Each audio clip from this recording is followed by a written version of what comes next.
their team, their coaches, their players, it's going to be a battle. So we will continue our preparation into tomorrow, and then we're ready for Sunday. But with that, I'll take any questions.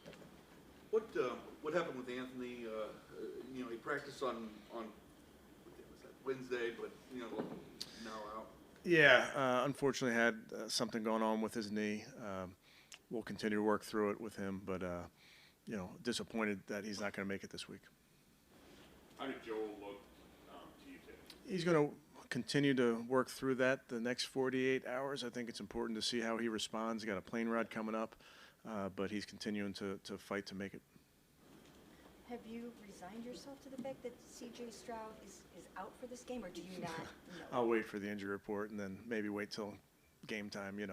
With that, Mary Kay, I think you just have to we know that he can make it. If he doesn't make it, it's case, and we've done our homework on both guys and worked really hard to understand both guys. I know either one of those guys are extremely talented and can win football games. It's not trending towards surgery or anything, is it? We'll update you over the next couple of days. I don't think we talked about the receivers and tight ends for Houston yet. What do you see out of those guys? I don't think Collins is going to be back and play with them. Yeah, really good. Talented guys. Robert Woods, you could go down the list of Schultz. I think it's an impressive group. I think they're really well coached. You can see there's a rapport with the quarterbacks and those guys. I think very highly of their skill guys. You think, with Hickman and Bell back in there this week, just how do you think they played last week and fit? Yeah, I think they gave us some good reps, and those are young players that I think will continue to get better.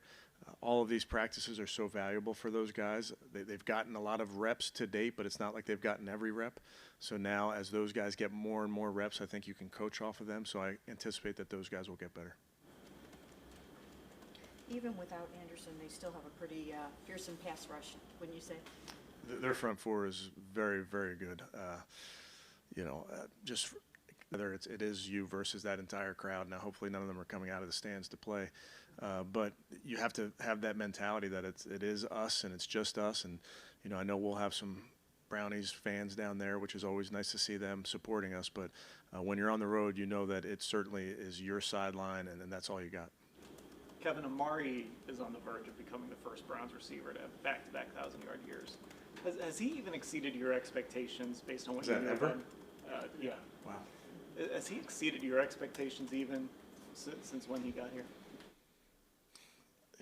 Yeah, I don't know, Dan. He's been very productive, really, in all of his previous stops and through high school, college, pros. So I can't say that Amari having success is surprising to me. I've enjoyed working with Amari these last couple of years. He's a great person, works really hard at his craft. Obviously, as we've talked about before, incredible route runner. But I'm just impressed with how he works, and then that translates to the football field. Potential record, Dustin Hopkins, 6 points away from breaking Jim Brown's single-season scoring record. I know we've asked you a lot about him this year and the impact he's had, but just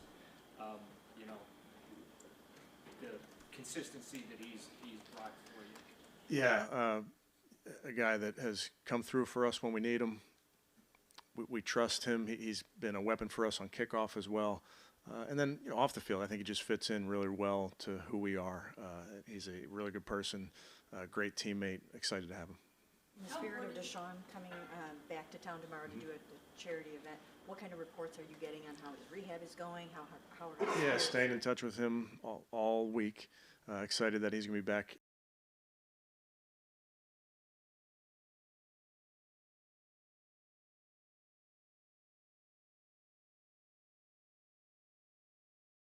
Be good to have him back in person. Maybe on the sidelines for the Jets game, possibly? We'll see. Yeah. How important is it to have Ethan back, just because of the injuries you guys have dealt with, but being able to get him back for this game? Yeah, as you know, Kelsey, that center, it's such an important part of your operation and in the huddle and at the line of scrimmage. And, we don't miss a beat with Nick. We're very fortunate to have Nick in that role, but getting Ethan back there, a guy who's done it for us at a high level the last couple of years is a big deal.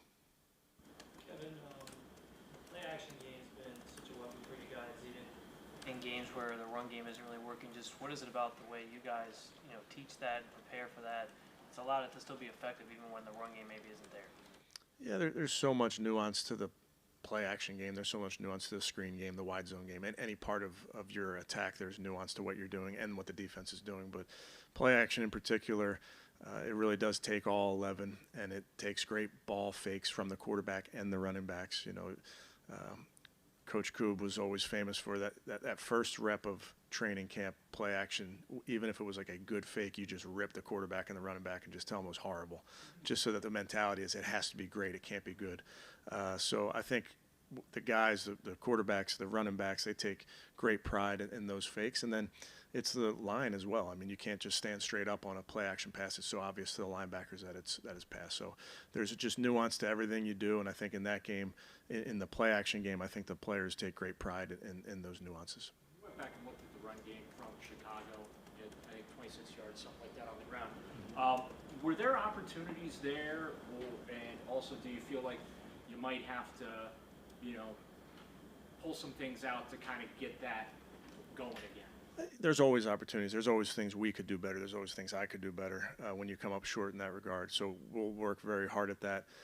I'll tell you, I'll give them a ton of credit. When, you know, these coaches are pretty good on the other side. These players are pretty good on the other side. So sometimes you tip your cap, but we're back to work and finding ways to make sure that we're efficient and explosive. Kevin, you've seen the Texans now, I think about 3 years. This means you've seen Laremy Tunsil, you know, for several years in a row now. What sets him apart from other left tackles in the game?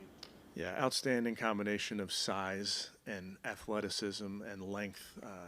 He's the prototypical, just when you look at him, left tackle, a guy that can protect, he can run block, but this is really impressive. I mean, comparative to other teams, you know, how much do they help him out when he's trying to, you know, have they helped him out when they've tried to block? Yeah, you know, I'd say like normal, but they also have a guy in Laramie who you can leave him on an island at times, and that can really free you up to help the other side potentially, or to get 5 out potentially. So they understand how talented that kid is. Good.